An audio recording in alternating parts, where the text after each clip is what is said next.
Okay, hello.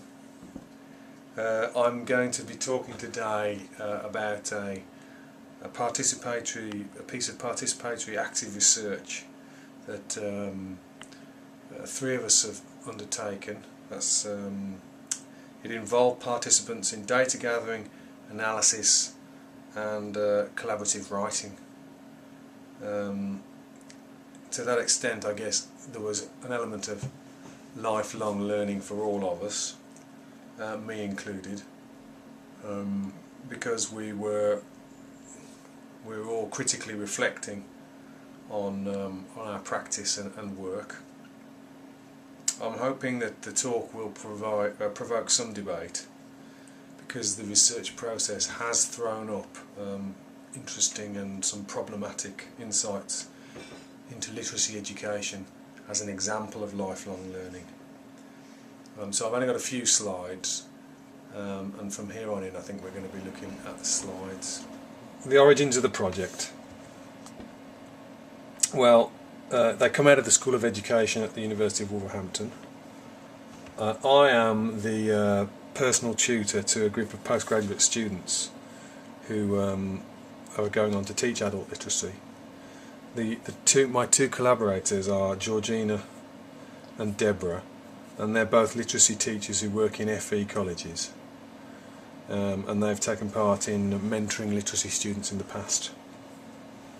So FE, well, what is it? FE is post-compulsory education. It's spanning a basic level of education, if you like, right up to higher education in the English context. So the project has emerged from my experience, but also the experience of the other two collaborators. To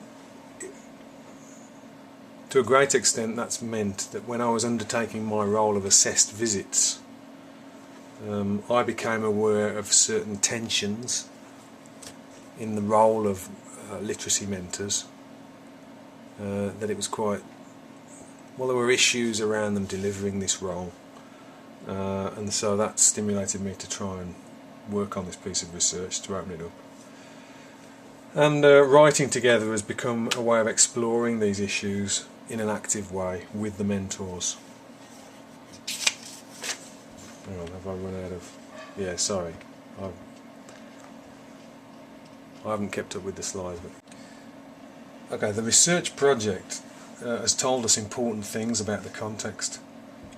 Our emergent theory is that there are two distinct versions of literacy that collide in college settings at the moment. And I believe this collision may be mirrored in other countries across the world, because it appears to be a symptom of globalisation. I'll outline the versions here. Adult literacy as a component of lifelong learning is positioned as a technology of standardisation and homogenisation. The Skills for Life context, you've got to remember, came out of the Moser report of 1999, in which it was announced that 7 million adults were functionally illiterate, and that this had important implications for the nation's resources in terms of human capital. This was because of concerns about global competitiveness of UK PLC. Within that then, literacy is a new subject specialism within an explicitly instrumentalist agenda. To that extent, what I mean by that is it's very distinct from, for example, English as a subject. So for policymakers, literacy is a technicised knowledge of standard English forms, and these need to be improved in order to meet employers' needs and to benefit the national economy. What's significant about this is the extent to which that abrades against the radical heritage of a more sort of traditional literacy education, because literacy education does have a history, and the history of literacy education is one that has fully theorised approaches that are grounded in humanist and andragogical principles. They're student-centred, holistic and developmental. Now the issue with instrumentalism is simply this: are we able to pursue the line that education is for education's sake, or do we have to accept that education is actually about skills and the needs of the British economy? Or, to put the question another way, is our sole purpose as literacy educators to make someone more employable?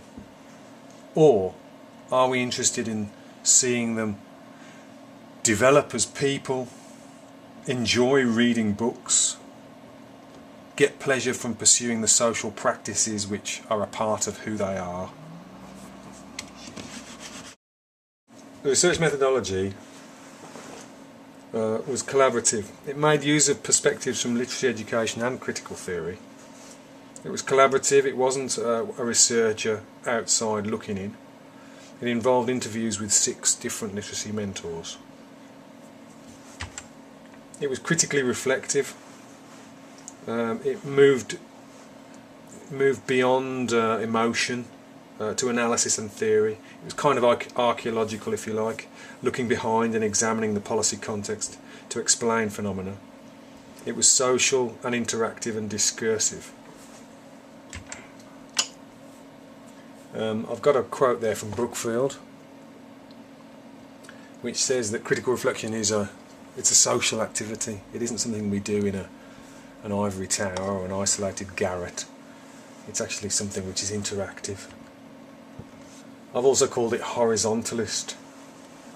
It purposefully blurred the boundaries between FE and HE, because obviously I work in an HE setting, although a lot of my teaching experiences is in FE, and the mentors are in FE settings.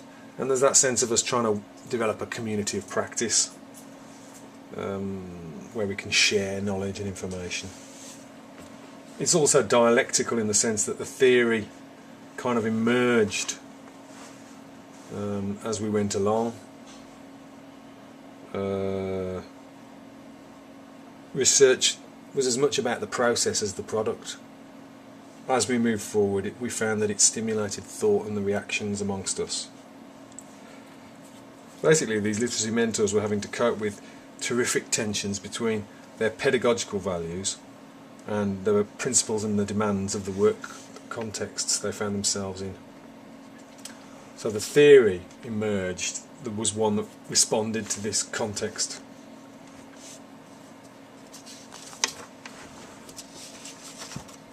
Okay, so I've arranged the findings and the analysis through a set of, well, I'm presenting a set of antitheses, and to some extent this is provocative, but it's meant to be. On the left hand side there is a list of qualities associated with literacy education, the historical version, connected to holistic approaches in both literacy education but also literacy mentoring. So there's the holistic idea, the idea that you're dealing with a whole person. There's the approach to grammar is that grammar is descriptive. That's important because it means that people's dialect forms are taken account of. They are valued in and of themselves, while also being related to standard forms. As far as possible, the hierarchy of varieties is neutralised. The idea of that is basically what you're not saying to people is the dialect that you speak, your linguistic identity, if you like, is rubbish. You need to speak like this. That's rejected by a traditional literacy education model. I've used the word globalised there.